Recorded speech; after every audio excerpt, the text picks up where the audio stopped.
Hello and welcome to the 5 p.m. lockdown beers and rugby chat. Yes, we're here every day during lockdown to try and help you guys through lockdown and wind down at the end of the working day. We're about a minute and 30 seconds away from 5 p.m. when we can crack open that beer. What have I got? I've got an Export Gold, the can that reached into the fridge and just grabbed right now, ready to crack open, as I say, at 5 p.m. What have we got in the news today? Well, we've got news around the Super City Championship for Harbour, Auckland and Counties Manukau. Not good news, I'm afraid, on that one. I have a quick chat about the England squad that Eddie Jones has recently announced, and MOana Pasifika have announced their 8th player signing today. Yes, continuing with their player signings at 2 p.m. each day. So great news on that one. So as I said, 45 seconds to go until we can open up the old beer. Because look, during lockdown, when people are working from home, you don't be cracking that open too early. Let's be honest. So let's hope you're all finishing up with your work stuff. And we'll get into talking about those sort of things. Also, we'll be back at 8 p.m. this evening with the Driving Mall show, where we'll be looking much more of an international flavour. Look at the All Blacks versus the USA, also the Wallabies versus Japan, and a few other things in there as well. 10 seconds until we can open up this beer. Geez, it's going slowly today, I can tell you. It looks like I'm going to be on my own, but 5, 4, 3, 2, 1. There we go. That's 5 o'clock, folks. Turn off that work email and start winding down for the day. So unfortunately, today, I got an email through from Counties Manukau on their media list. Let's try to get one from Harbour and from Auckland as well. But anyway, cheers, folks. There's the beer poured. To say basically that they've run out of time, unfortunately, with the government's announcement that there'll be 2 more weeks at level 3, part 1, or it's called. Meant that they've basically just run out of time to have the Super City competition. Now, we already knew that Harbour, Auckland and Counties Manukau were not going to be able to take part in the rest of the Bunnings NPC this year, but they were hoping that they would be able to have a sort of internal tournament amongst the 3 of them to give them some competitive rugby before the end of the season. But unfortunately, they've run out of time for that, and so that will not be happening now. It also means that Ty Levy has coached his last game for the Steelers for Counties Manukau. So, unfortunate to see that one. And good luck with his future endeavours there at Counties. Clearly, wasn't a great couple of games that they had, but hopefully they'll have come out a bit better. Something that the Counties Manukau squad can be a lot happier about, though, is MOana Pasifika announcements. Because look, they have got a large contingent of players of Samoan and Tongan descent, especially, and obviously they're eligible for MOana Pasifika if they decided to what the word now is, announce that they'll go that way.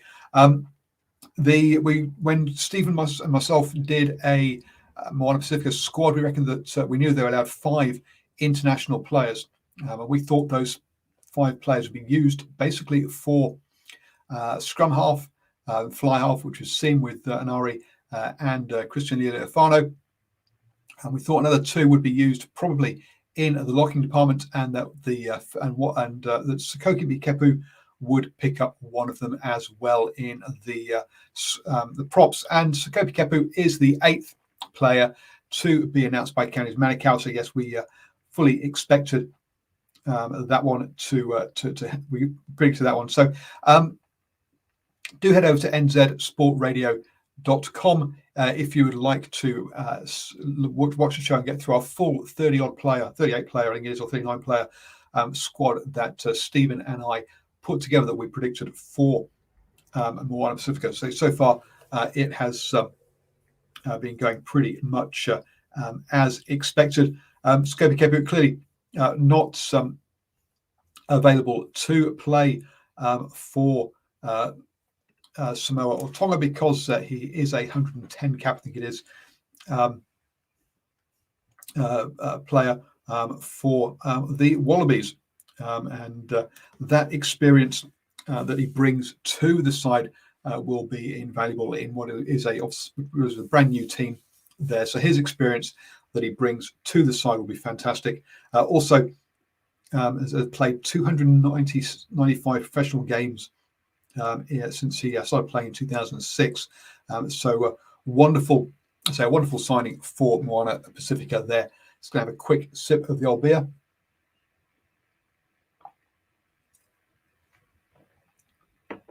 Before we get on, I did get asked, someone did, if I thought that it was authentic, that the signings that they've made. So yes, we've got, there are those 5 international players. So Kopi Kefu, Enari. Well, I think Enari, I'm not sure about his eligibility, and Christian Liliofano. Those 3 players there are kind of in those kind of slots. Of the other players like Sione Tuipulotu, Solomoni Funakai, Narani Formai, Henry Tafo, and Tomasi Alasio. All those players are Samoan and Tongan internationals or involved in the squad. So yes, this is a very authentic squad that we've saw the names we've seen names so far, and yes, it does appear that they are following through on their what do you call it? On blank now. On their promise, and this isn't a 5th province, or sorry, isn't a 6th province just to tie in All Blacks players in that one. In the live chat, hi Simon, great to see you there over on YouTube, and in Facebook, Joshua Scott. Yeah, Formai should thrive at this level. Yeah, it'd be great to see him play. So of course it's already come down to that coaching.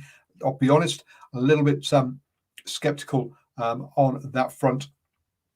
It's gone blank as to the head coach's name, but yeah, being with Leicester Tigers, being with the Highlanders, but not being particularly successful at either of those places. Let's hope he gets it right here with MOana Pasifika. That's right, remind folks that these shows do come live on YouTube, Facebook, and Twitter. On Twitter, unfortunately, they've removed the ability to comment. So if you do want to comment, just reply to the tweets.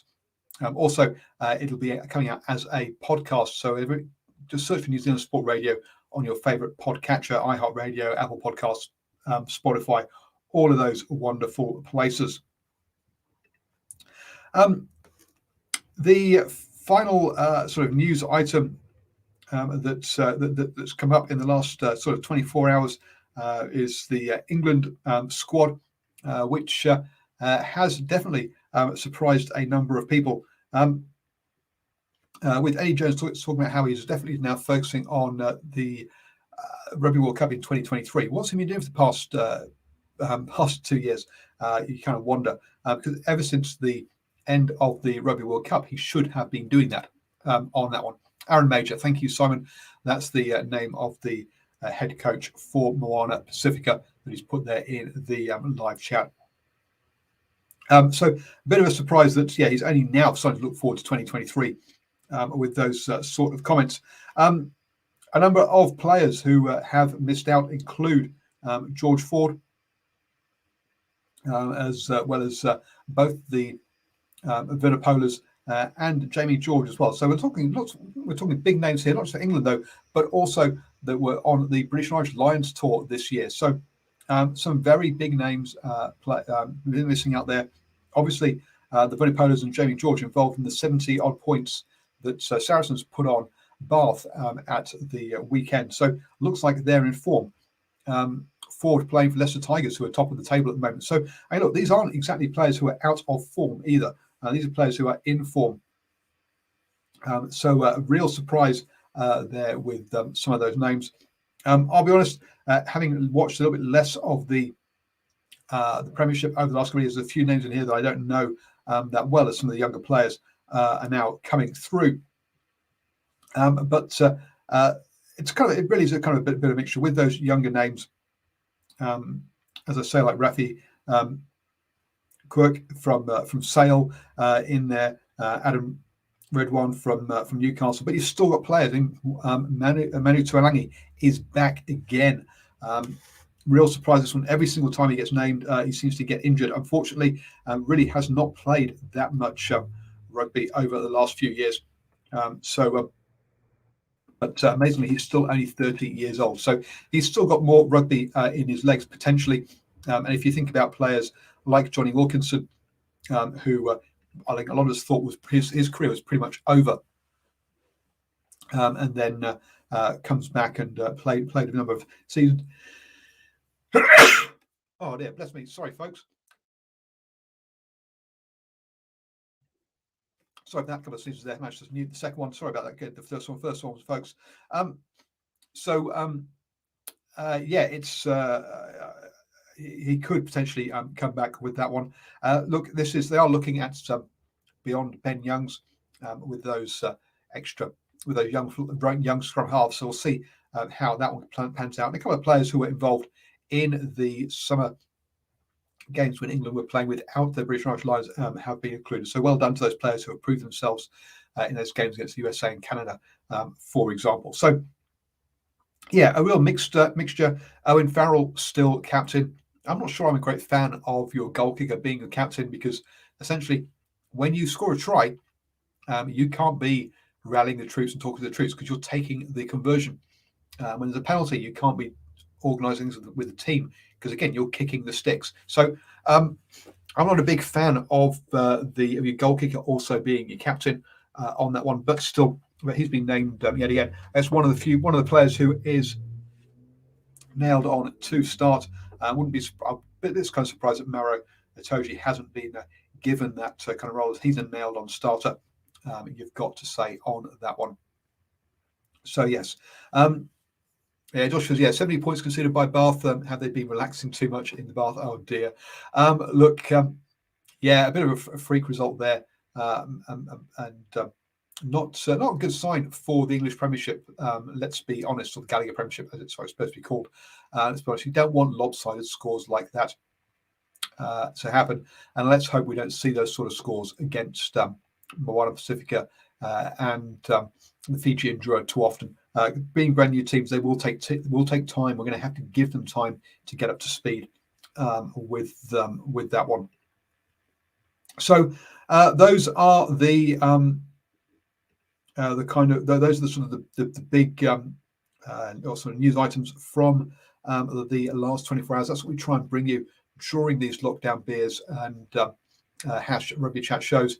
And then during the Driving More shows, you're going to say we'll have a chat about international rugby. Really looking forward to the weekend on that one. We'll also give the opportunity for those that join to talk about Sean Wainui and his very sad passing yesterday in his car crash, as well as looking at what that will be for what it means, what we'll see possibly at games this weekend. So yes, so there's something you're saying about Paul about people are not patient. I wonder how long the patient will last. We'll have to wait and see on that one. Look, we've tried. Let's hope that New Zealand Rugby and Rugby Australia aren't just going, you know what, folks, if we put a couple of exciting teams in there, that'll revive interest in the tournament, because we've done that before. We added the Jaguares, we added the Sunwolves, and that created a bit of a buzz around it. People were excited about those teams, but that only lasted like a year at most. And then it started to die away. So at the end of the day, Super Rugby's problems aren't around necessarily the teams in it, or necessarily the structure of it either. To be honest with you, look, as we've tried adding teams before, we've tried changing structures before. That hasn't worked. What do we need? We need better engagement with the community from the teams, and also we need better,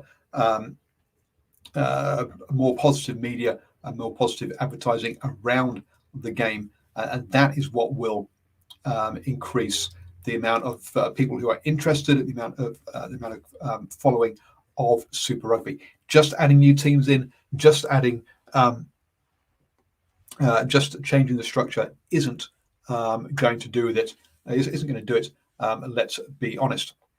Southgate out, who is joining us on YouTube, says Marcus Smith will be the poster boy going forward for England now, with Owen at 12, Ruffy Quirk and Radwan, he's really looking forward to seeing them grow as a team together. Seems too good to be true, though, from Eddie. So yes, let's just see. Eddie has a bit of a bit of a problem with the bit of a mixed record of bringing players through. Yes, a lot of 20-year-olds in that team bringing the team through. Jason McCook, think New Zealand teams do community interaction well, though. I would be a bit of. I don't agree with you on that one, Jason. What they do kind of do well. I don't think they do enough of it, and I think they're far too closed off on their media and the way they work with media. So, for example, I remember watching a behind the scenes kind of video that the Blues did, and their media manager, you could hear him at the end going, "Yay, we beat them." When they were doing they did a kind of a sort of interview or media scrum session lotto where you kind of had to try and say certain words, and it was, you can very much see it was us against them with the media, which isn't a good place to be. I think that the Super Rugby teams need to be in schools a lot more, and getting a much better communication with the community. I don't think that they do it enough on that one. Someone says that with Sky in New Zealand, 5% owned by New Zealand Rugby, they should be looking at promoting the sport.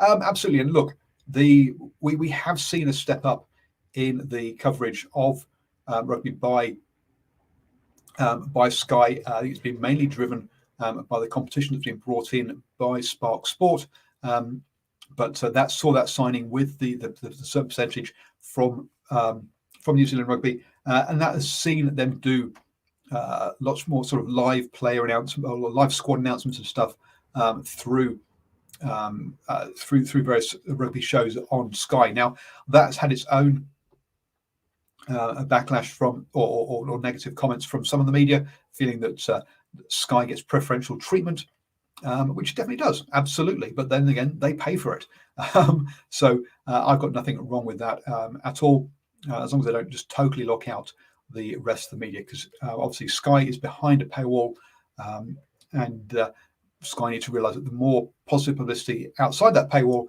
will encourage people to buy to get through that paywall and to watch the games on that one. Is my one. Josh also says thank you for the Tom Donnelly interview of the weekend. Some actual on the spot sports journalism. Yes, folks.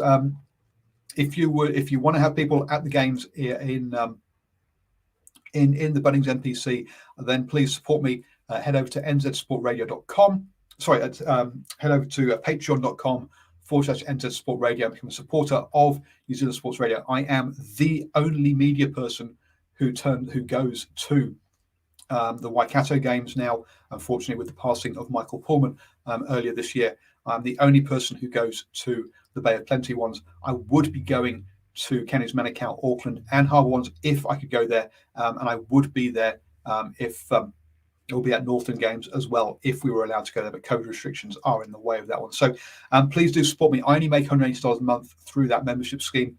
That doesn't even cover my petrol. So really, please, I really could do with your help in that space. So I'm the only person who goes to these ones. Even the commentary for a lot of the Bunnings NPC games now is done out of Auckland. Now, is part of that due to COVID? Potentially, yes. But then again, last year, all the radio commentary is done remotely. None of the radio commentators are at the games anymore. That might not be true for Waikato. Sorry, that's the only ones that might be. But when FMG Stadium isn't in lockdown. But so if you'd like that, then please do that. Over in the UK, yes, Amazon Prime is going to be doing the autumn internationals, and it is a bit of a mix-up and a bit of a mess over there on that one. At least in New Zealand, it's pretty simple. All of your rugby, except for the URC, is on Sky, URC is on Spark Sport, and that's it. And pretty much, and all your domestic cricket is on Spark Sport. All your overseas cricket, well, a lot of it seems to get bought by Sky. So yes, we only really have two here, whereas in the UK you've got Sky, you've also got BT Sport, you've got Amazon picking up certain bits. BBC gets some, ITV gets others. It's all and there's a lot more on that one. Joshua, any get some dosh from the government portal like stuff? That would be lovely to do that, but unfortunately, no, I haven't managed to get any funding from the government for this media outlet. We are an independent media outlet. We're not affiliated or connected with stuff or NZME or the Herald or any of that kind of stuff. It is all pure. It's just me, Stephen, Moa, etc., doing it because we love the sport. We want to grow the sport as well. So there we go. That's the ramble today at what have I gone blank now? On the 5 p.m. lockdown beers and rugby chat. Do join us again at 8 o'clock. As I say, we'll be talking about the USA versus the All Blacks. We'll have a chat about which All Black or what kind of squad will Ian Foster put out there. How important? Who for whose games is it important? Which players are really important on that one. And we'll also talk about Japan versus the Wallabies as well. How experimental can Dave Rennie be with that one over there as the international rugby kicks off yet again? We're in for now. I think it's 5 weeks or 5 weekends worth of international rugby coming up, which is great to see. So do join us for all of that this evening at 8 p.m. Thank you, folks. Stay safe, get vaccinated, and let's get out of this whole thing as quickly as possible.